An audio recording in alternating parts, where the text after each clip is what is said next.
Hello and welcome to the lunch edition of MBC News with me, Evelis Chingambi. Coming up this half hour. President Dr. Lazarus Chakwera holds talks with the head of the Catholic Church at the Vatican City. The Democratic Progressive Party DPP elective convention has concluded at Comesa Hall in Blantyre. And in sports, Felix Mlusu and Mercy Kamanga, champions of this year's One Nico Golf Tournament in the men's and ladies category.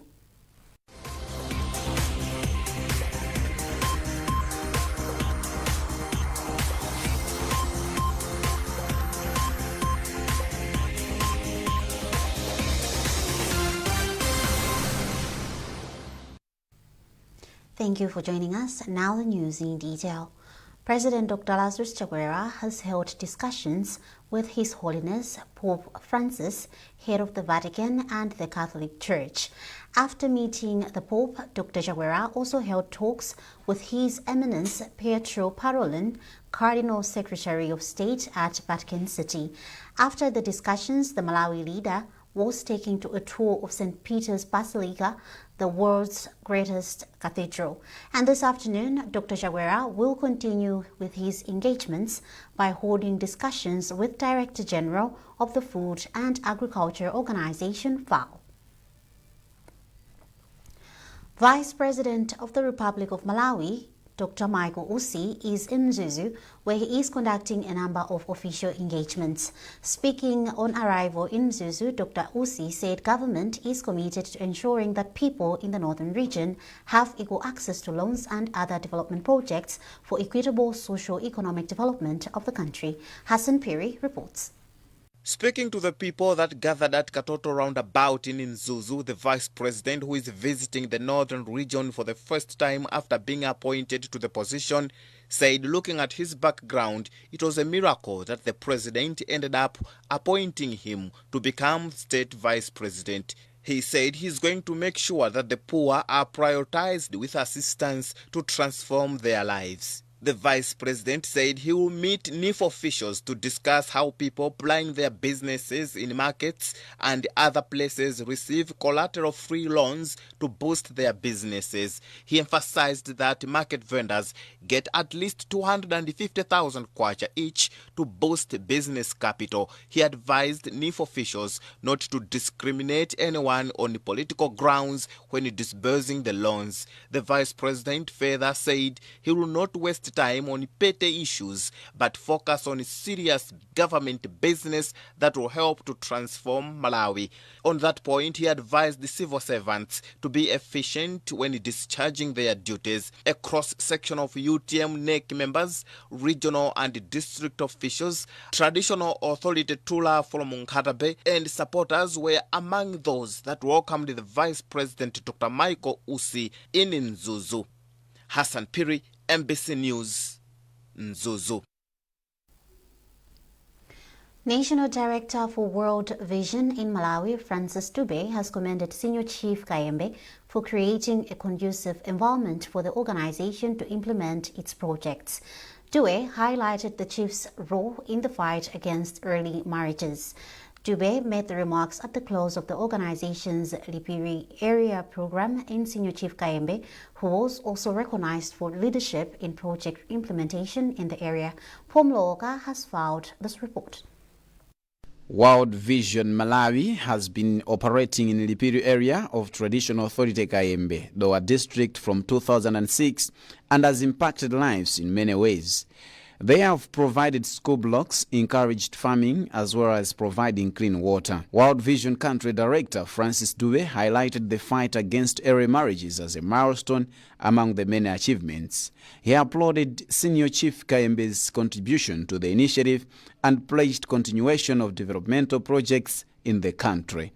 Charles Chimombo is Director of Operations for World Vision Malawi. We do our work. We have what we call a sustainability strategy, where we engage our community members by grouping them into different committees and training them in the way they have to continue with the development here. But we have also been working with the district council, for example, the district commission and other district departments to be able to move along with the community here as we are winding up. So we are very hopeful that the achievements that we have registered here will continue even as we live out of this breath. Deputy Minister of Education Nancy Chaola Mdoko appreciated the positive impact the World Vision has left in the area.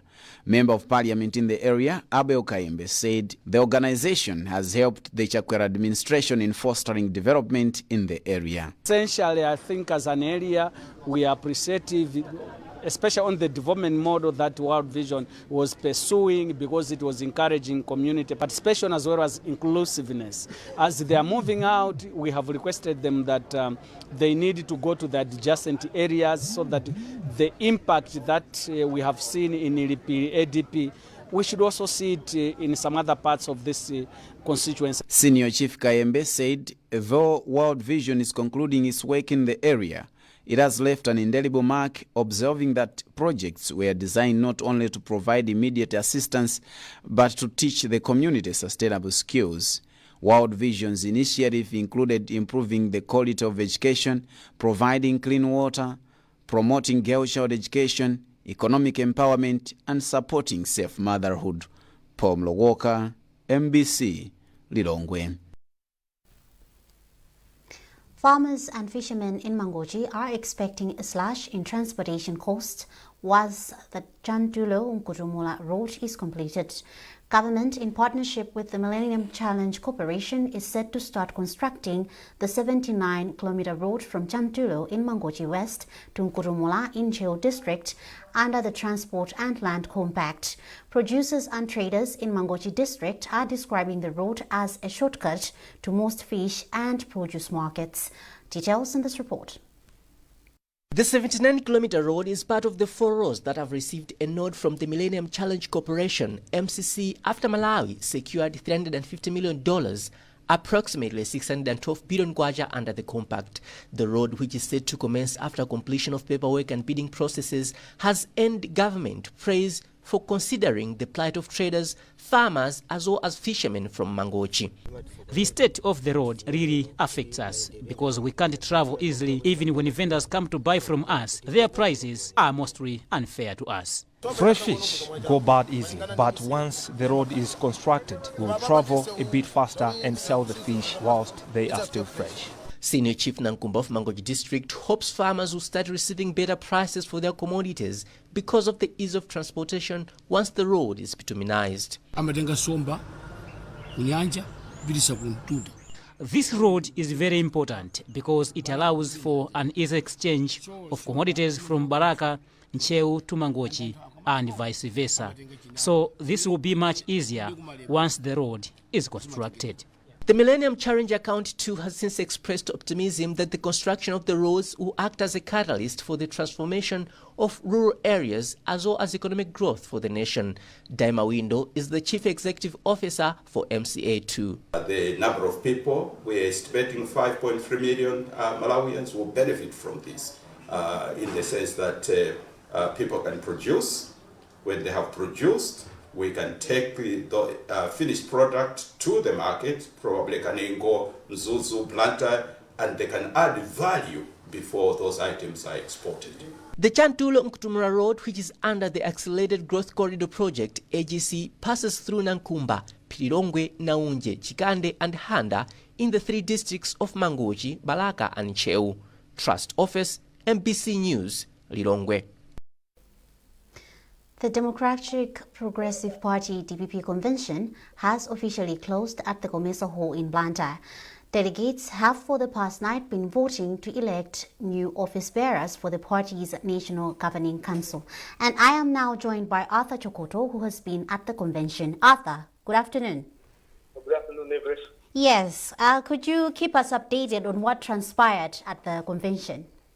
All right, yeah, like you said, the convention has been officially closed immediately after the Malawi Electoral Commission announced the results of their election. So maybe just to give a brief background to the results, or brief know on what transpired after the elections when MEC was announcing the results.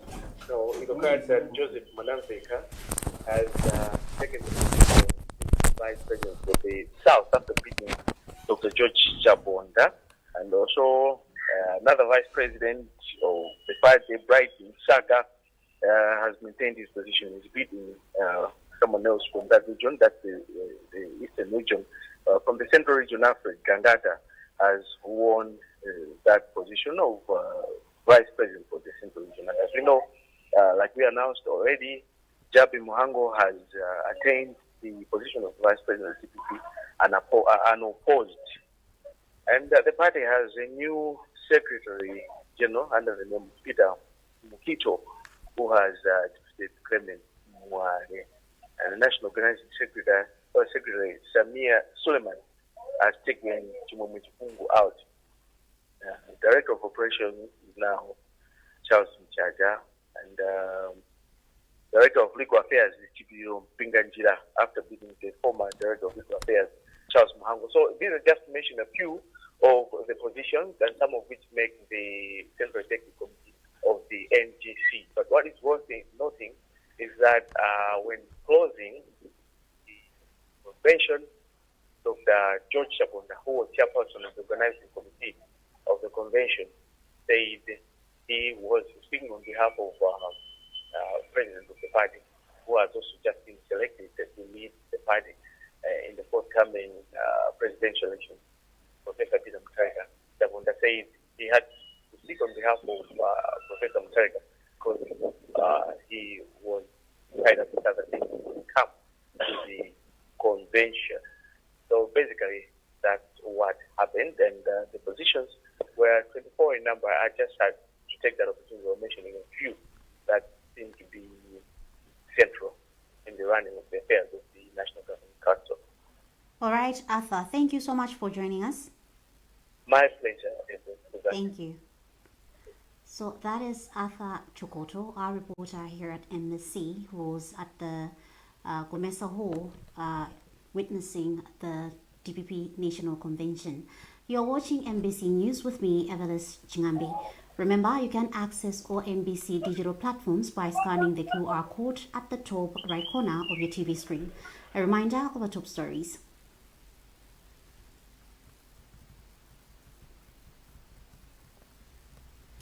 President Dr. Lazarus Chakwera holds talks with the head of the Catholic Church at the Vatican City.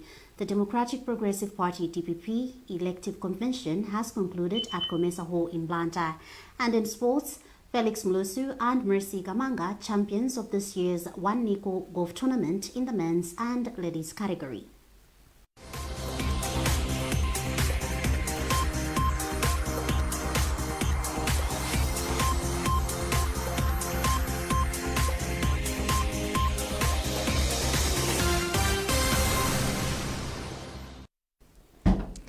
Welcome back. The Ministry of Local Government has commended the Center for Social Accountability Transformation (CSAT) for its efforts in strengthening citizen governance in Malawi through community empowerment.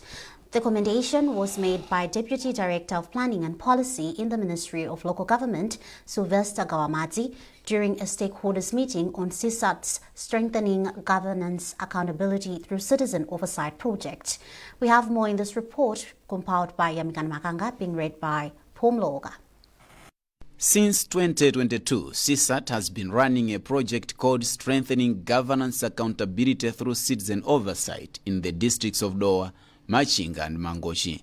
This initiative has empowered communities in these three districts, which has eventually led to the prevention of unprocedural procurements of school desks, the halting of substandard public infrastructure projects such as bridges and schools, and enabling community members to audit unfit contractors.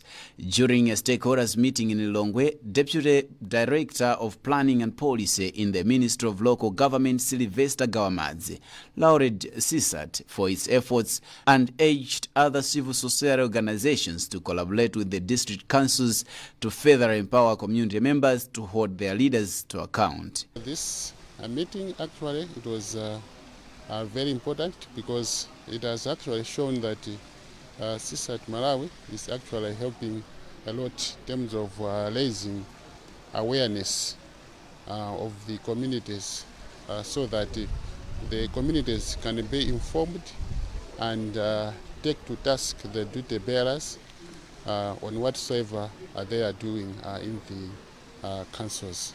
So this is the right direction, because we want our citizens, our communities to be well informed in whatsoever is happening at the grassroots level. CSAT's Citizen Engagement Manager, Moffat Piri, expressed gratitude to government for recognizing the efforts and reaffirmed the organization's commitment to improving governance. Piri also announced plans to expand the project to other communities. It has been a wonderful project since July 2022 to August 2024 across 3 districts, especially Dowa, Maching and Mangochi. It has capacitated communities, civil society organizations in the 3 districts, as well as the local governance structures like ADCs and the VDCs to be vigilant of project implementation in their districts, as well as also to have an amplified voice where their voice is able to count as they monitor developmental projects taking place in their districts. No much promises, but we are confident that CSAT will scale up beyond the 3 districts. CSAT has also been operating a toll-free hotline 3056, which provides Malawians with a platform to report leaders, organizations and companies that are mishandling public duties in their communities. These initiatives have given citizens a voice and empowered them to be proactive on governance issues. The government of Malawi, through the Ministry of Gender, Community Development and Social Welfare, has launched a national social protection call center, which will be handling complaints from people that are under various social protection schemes. Speaking when she launched the call center, which is based in Lilongwe, Minister responsible Jen Sendeza said this is a display of commitment by the government to strengthen social protection systems. From Lilongwe, Patrick Dambula with a report. The National Social Protection Call Center has been dedicated to receiving and recording grievances, complaints, claims, queries and suggestions from beneficiaries in any government-run social protection initiative. Such initiatives include Social Cash Transfer Scheme, the Climate Smart Enhanced Public Works Program, temporary cash transfer programs responding to natural disasters, the lean season and the Unified Beneficiary Registry. Previously, beneficiaries of various social protection programs had to travel long distances to government offices to launch complaints. However, with the launch of the call center, what will be required is to call the number 351 for free in case of any issues. Minister of Gender Jen Sendeza said the launch of the call center is a demonstration of commitment by the leadership of the President, Dr. Lazarus Chakwera, to protect socially vulnerable people. She also urged operators of the call center to respond quickly to complaints lodged at the center. There were so many issues that were happening. Grievances were coming up in the ministry, but we needed to have a more comprehensive way of handling and addressing the grievances. So that's why we have launched the call center today. This call center will make sure that there is transparency in the way we are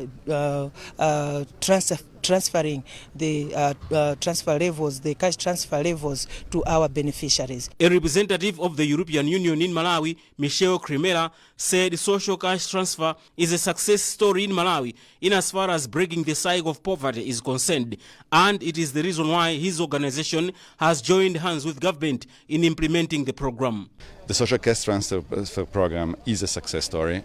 It's helping the most vulnerable to remain afloat, and it's also supporting graduation out of ultra poverty for many of the most vulnerable households. So, as I said during my remarks, social protection is one of the most powerful tools that Malawi is deploying against in its fight against poverty, and so we are committed to support Malawi in its efforts, and so that's why we continue supporting social protection. To this far, the call center has already received over 1,500 complaints from across the country. The launch of this center is expected to make a direct impact, as many beneficiaries of social cash transfer programs will make use of it. Patrick Dambula, MBC News, Lilongwe. Moving on to sports, Felix Mlosu and Mercy Kamanga have been crowned champions of this year's One Nico Golf Tournament in the men's and ladies categories respectively. The tournament, which was held in Jalo Chigwawa over the weekend, saw 72 golfers participating. Praise Majawa has compiled this report, being read by Norbert Jemison. Mlusu secured his victory with 39 points, with Nathan Carter as the first runner-up and Boniface Tiferenji taking third place. In the ladies category, Kamanga recorded 34 points, with Faith Samati and Toko Gafar finishing as the first and second runners-up respectively. Mlusu, who is also a former Minister of Finance, attributed his success to thorough preparations. Obviously, the challenges were, to keep, the ball on the fairway, because that's, the ground on which we play. Sometimes I could hit into the rough, but I was able to come out in good shape and still be able to score, some good points. So that was the biggest challenge, missing the fairway from time to time. But on average, I hit most of the fairways. Nico General Chief Executive Officer Don Beo Mandala emphasized the company's commitment to supporting golf in the country. Any nation that doesn't train the juniors is doomed for failure. So for us, we believe that the juniors are the future. Most of us will learn to golf when we are 25 or 30 years of age, but these ones are young ones. And if you wanted to check their scores that they did, 85 was the winning score for the men and 87 was for the ladies. This is a score that these people that we have invited, they wouldn't have scored if they were playing against the juniors. So it shows that the juniors are for the future. This year's tournament also included the youth category. And that's it from our newsroom this afternoon. A reminder of our top stories before we leave. President Dr. Lazarus Chakwera holds talks with the head of the Catholic Church at the Vatican City. The Democratic Progressive Party DPP elective convention has concluded at Comesa Hall in Blantyre. And in sports, Felix Mlusu and Mercy Kamanga, champions of this year's One Nico Golf Tournament in the men's and ladies category.